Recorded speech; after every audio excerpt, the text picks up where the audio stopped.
Good evening, Canterbury. I'm Mike Yardley. Welcome to NewsMakers, where we debate the week through Canterbury eyes. It's a pleasure to introduce our panel. From Canterbury University, the Head of Journalism, Media Commentator, Associate Professor Jim Tully, a man who's been very busy today, the Chairman of Environment Canterbury, Alec Neill, and from the Press Editor, Andrew Holden. Thank you very much for joining us. After weeks of investigation, the government-ordered review of our regional council has come to a head and the sparks are flying. Chairman Neill has fronted the media today to respond to the report's damning findings. The recommendation to the government is that the councillors be fired and three commissioners be appointed to govern ECAN immediately. That is Wyatt Creech's biggest hope. Alec, do you feel like ECAN's undertaker? The Grim Reaper. No, I don't feel like ECAN's undertaker. Remember, Mike, this is but a report from an independent inquiry group to the government. It's now up to the government whether they adopt or reject the recommendations. Why has Wyatt Creech got it in for you? Oh no, I don't think he's got it in for us.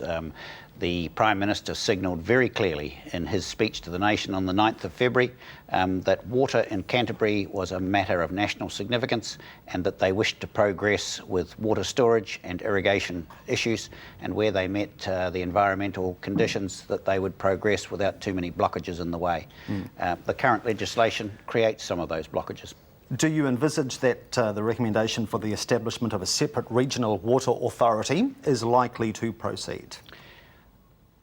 I'm not sure. I'm going to meet with Minister Smith and Minister Hyde on Wednesday. We will tease some of those issues out, but there is no doubt that the government direction is to simplify the methods of obtaining resource consents in order to have irrigation for development. That is no doubt. Has the Minister, either Minister, given you any indication, formal or informal, as to their reaction to the suggestion that commissioners take your place? No, they haven't, but if they wished to promote the policy of a separate water authority, I think that it would be their wish to ensure that there weren't blockages from a governance point of view. Would you put yourself up as a potential commissioner? I haven't been asked to be a commissioner, and nor do I know who they might appoint. Would you make yourself available though? Well, if you wish to utilise some of the skills and in-house knowledge, it has some sense to it, but that's an issue for the government, not for me, Mike. I put it this way, I haven't brought a CV to your program trying to promote that. Have you considered resigning? Absolutely not, and there's no suggestion in the report that I should. In fact, if you read the report, Mike, you would see there are a range of references to say that substantial improvement has occurred at Environment Canterbury since my election in September last year. Okay, but do you accept that given that the review team, led by Wyatt Creech, has recommended essentially the dismembering of the governance of ECAN and the installation of three commissioners, that is surely one hell of a vote of no confidence in the governance? From the inquiry team's point of view, you are correct, but in the meantime, life has to go on at Environment Canterbury. It's business as usual, and until legislation is lodged in the House, there is no suggestion the government will pick up on that. That hasn't occurred at this point in time, and put it this way, the ministers are not saying to me, we expect you to stand down. If anything, they're saying to me, hey, look, we want to work with you to make sure that whatever we decide to do will in fact be beneficial for Canterbury and its community. All right, we'll open this up to the panel. It is a three-member show. First of all, Andrew, what's your reaction? Are you surprised at the tenor of the report? No, I think it was fairly well flagged that it was going to be critical. It was really just a question of how definitive he was going to be in terms of his recommendations. We'll see if Alec and his team can survive. I think it's going to be difficult for them. I think one of the biggest problems is they just don't seem to have too many friends to help them. The territorial councils have made it pretty clear what they think. The business community and the farming communities have already said how frustrating they find ECAN, whether it's their fault or the RMA's, you can debate to the ends of the days. But and where in the past a government might hesitate to say we don't want to destroy local democracy, well, they've shown in Auckland that that's not a particular concern of those, and if they want to make a change, they'll make it. Jim, what are your thoughts? Well, I think as an ordinary citizen in this, I think a lot of people will be somewhat bewildered and won't really understand what on earth is going on here. I mean, I think a lot of people don't fully understand what ECAN does, and I think the other lingering kind of context is the fact that a lot of people see this dysfunction between the City Council and ECAN as it's been portrayed. So I guess for a lot of people reading this, I don't think they will understand the full implications of it, and I'm concerned about an authority that isn't elected that might be taking on some role of allocating our water resource. In the court of public opinion, Alec, do you think that the illegal actions from the likes of Councillor Murray have accentuated ECAN's shabby reputation? Hasn't helped, but if you look behind the curtain of that, the Auditor General, through the Office of the Auditor General, has in fact given her an exemption, together with the other three, to debate those same issues. The issue really was we should have applied for that application for exemption last year, not now, but she is entitled to continue to debate those same issues that the Labor Party and the 2021 group made a complaint to the Auditor General about. Yes, and shortly after you rolled Secura, you appeared on this program. You staunchly defended those councillors and their right to vote on water management issues. Do you accept, hand on heart, in hindsight, your judgment was demonstrably wrong?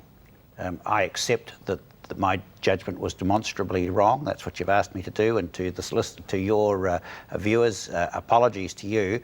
But I personally am still of the opinion that when you are elected to council and there are matters which affect your type of constituent, then that is why you were elected, and that those persons, their conflict of interest in real terms financially was so small, and this is what the Auditor General has actually found, and that's why he's prepared to elect them to continue, was so small that in fact it was de minimis. All right, a couple of quick things.